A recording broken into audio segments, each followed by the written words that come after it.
Minsan may part sa painting na dinidetalye mo, pinipulido mo, inaayos mo talaga.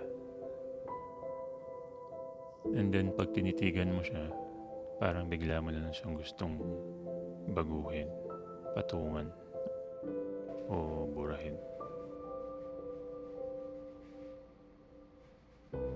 Parang suddenly it doesn't fit. Nakakahinayang din. Pero okay na rin. Kasi yun yung purpose niya. And yung idea na nandun pa rin naman siya. Pinatungan mo lang. Pero nandun pa rin siya. Part siya ng proseso. Part siya ng painting. Kahit anong mangyari.